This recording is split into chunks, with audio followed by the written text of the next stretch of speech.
Hey, Max and Tanya here to demonstrate another dumbbell routine. This is a series of 7 exercises.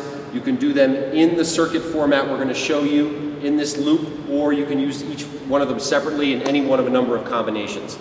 The other dumbbell routine that we shot was also 7 exercises, but these are all going to be different. So you're going to have 2 variations here and many more, of course, to come. We're going to start with something called a dumbbell sumo squat for the legs. And you'll notice that Tanya's position is like a plie, you call them? Plie squats. Plie squats, sumo squats. The foot is angled slightly out, and when she goes down, the knee will be lined up with that angle of the foot. The dumbbell will pitch a little bit forward, and she's going to inhale, exhale, as always, and demonstrate that good form.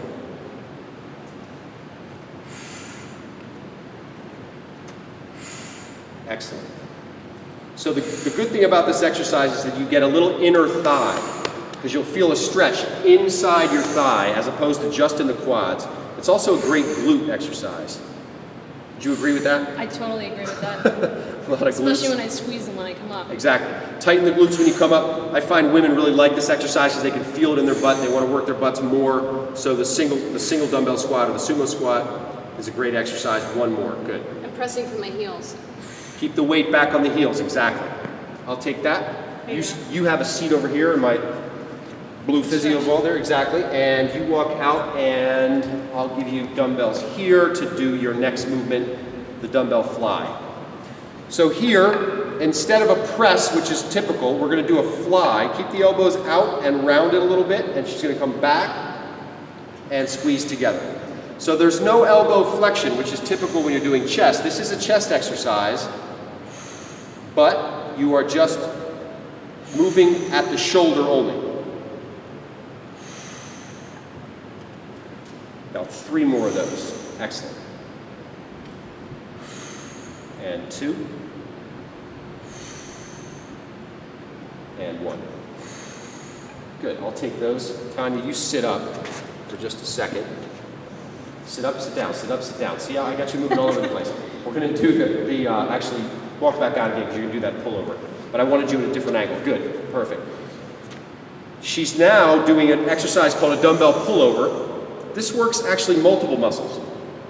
The traps in here, the triceps, the lats here, the upper back, the chest.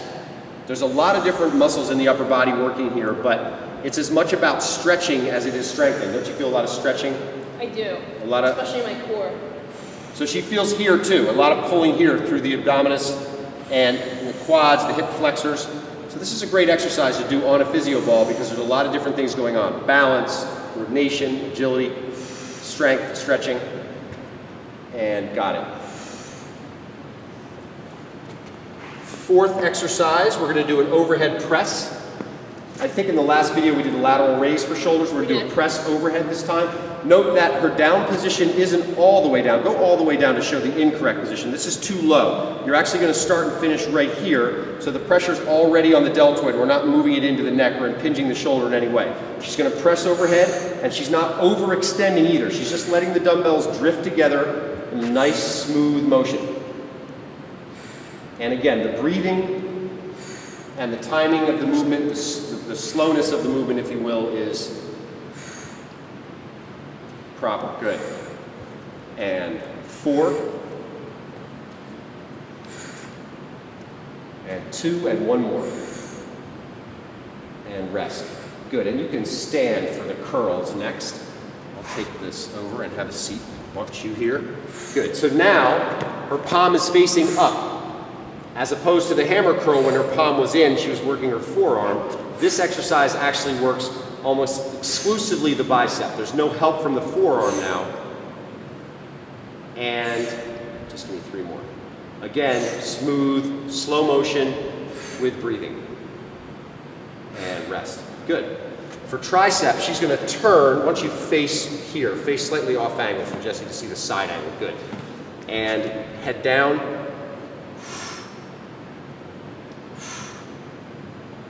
3. Good.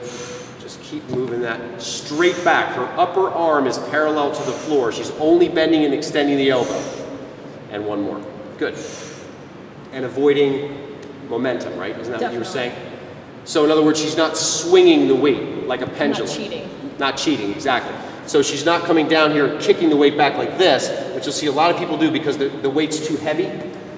You don't need to go that heavy on kickback. So hold it, the arm straight back and just extend and pause. That's the proper form. Great. The last exercise, this is really tricky. A lot of balance involved here. We did deadlifts with 2 dumbbells in the last video where, of course, the balance issue isn't nearly as tricky with this as with this single leg movement. Tanya's going to do a single leg deadlift. And the advantage here, it's similar in the sense that it's working the hamstring and the glute and the low back, but you're going to do 1 leg at a time, so you have to do 2 sets. But it's much more difficult in the sense that there's a lot more balance involved. It's really slow.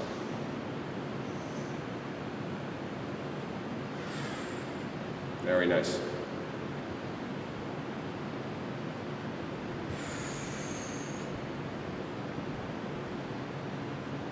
Just give me one more.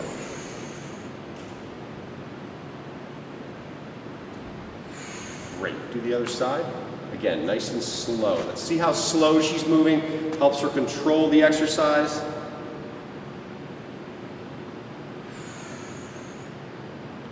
She has to lose a lot of the muscles in the down leg and in the foot just to keep herself balanced. It's going to take some practice for you to learn this.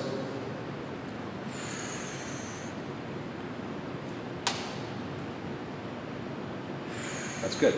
Excellent. Good. She's happy to stop there. They're tricky. Now, we're showing this in sort of a condensed form. You would want to do 10 on each leg. If you can't do that many, then work up. Start with 3 or 4. Work up to a point where you could do 8 or 10 of them. And you don't have to have a 10-pound dumbbell. You can use a 5-pound dumbbell or something even lighter. All of these exercises we're just demonstrating with this random 10-pound weight. The principle of the whole thing is that you have to decide at home what weights are proper for you. The first circuit, you want to do light. 5, 10 pounds. If you're stronger, you can use 15s or 20s. The second circuit, presuming you're going to do 3, the second circuit would be moderate weights, which caused you to, really feel like you're exerting yourself, certainly near the end of the set. The third and final circuit really push the limit. The weight should be heavy to the point where at the end of the set, you're reaching failure, where you barely can complete that repetition. Just be careful and move slow and you'll be fine. Stop back soon for the next YoMaxFitness.com video.